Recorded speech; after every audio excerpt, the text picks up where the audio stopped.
I don't recognize you, but I sense that you're one of us. Who are you? The last of the Nightingale Sentinels, I'm afraid. I've defended the Sepulchre alone for what seems like an eternity.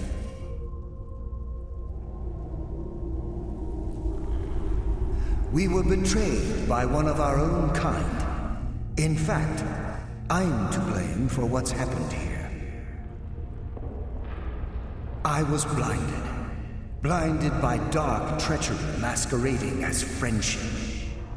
Perhaps if I had been more vigilant, then Mercer Frey wouldn't have lured me to my fate and stolen the skeleton key. I haven't heard that name in a long time. How do you know of me? The key! You have the skeleton key! I never thought I'd see it again. And Mercer Frey? Then it's over, and my death wasn't in vain. I owe you a great deal, Nightingale. You've done the Guild a great deed, and although they may not show it, I'm certain they appreciate your sacrifices. My only regret is that you had to undertake this task alone. Carlia? She's still alive? I feared she'd befallen the same fate, ending up a victim of Mercer's betrayal. Nothing would bring me more pride than to return the key, but I'm afraid it's impossible. From the moment I arrived here, I felt myself, well, dying. The Sepulchre isn't merely a temple or a vault to house the key. Within these walls is the Ebonmere, a conduit to Nocturnal's realm of Everglow. When Mercer stole the key, that conduit closed, severely limiting our ties to her.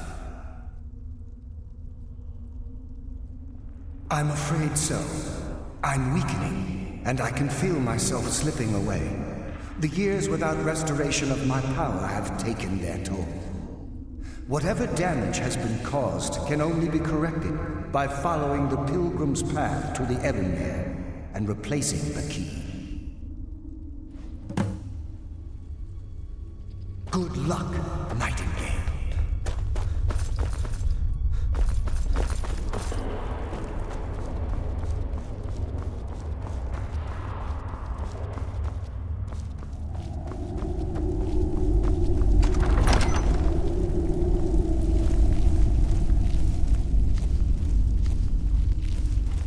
Death comes for you now! Never!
It's been a number of years since I've set foot on your world.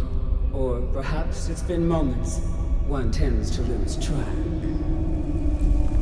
So, once again, the key has been stolen, and a champion returns it to the sepulchre. Now that the Ebonmere has been restored, you stand before me awaiting your accolades.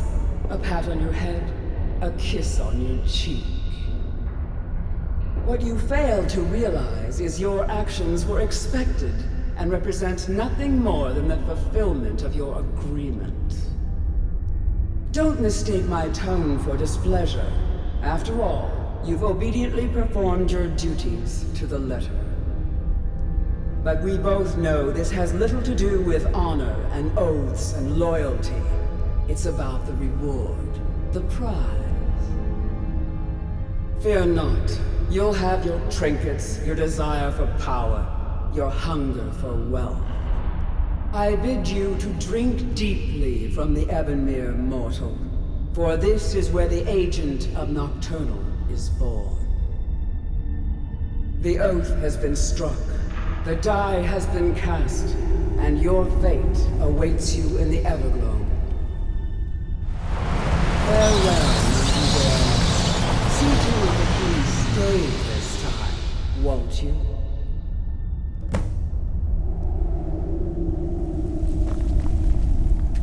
I'm glad you were able to bring the key back safely. Nocturnal seemed quite pleased with your efforts. I wouldn't take that to heart. It's her way. Think of her as a scolding mother continually pushing you harder to be successful, outwardly sounding angry, but silently content. I assure you, had she been displeased with you, we wouldn't be having this conversation. The circles at the base of the Ebonmere imbue you with powers befitting a Nightingale agent. The crescent moon represents the agent of shadow, the half moon for the agent of subterfuge, and the full moon for the agent of strife. This is Nocturnal's way of maintaining balance. If you ever feel the need to change your abilities, you can return to the sepulchre and step onto a different circle. Be warned that once you've chosen, you can't reselect for at least a day. Now, your life as a Nightingale begins. Should the need arise, you'll be summoned to the sepulchre in order to defend it. The Guild has welcomed me back with open arms. I feel like a void in my life has finally been filled. I only hope that this isn't an ending to things, but actually the beginning. Why, perhaps the greatest crime spree Skyrim's ever known. There are pockets brimming with coin and coffers overflowing with riches ripe for the picking. We may be Nightingales, but in our hearts we're still thieves, and we're damn good at what we do.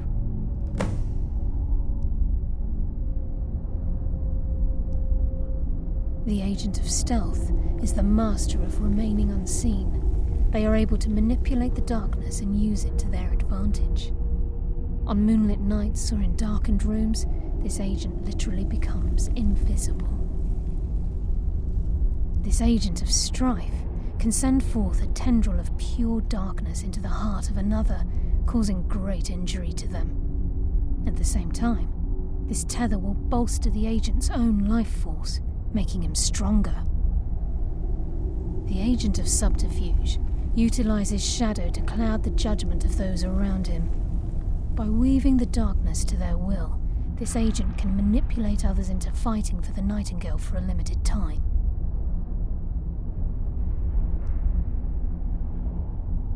Choose your path, and your journey will be complete. Yes, fellow Nightingale? The agent of stealth is the master of remaining unseen. They are able to manipulate the darkness and use it to their advantage.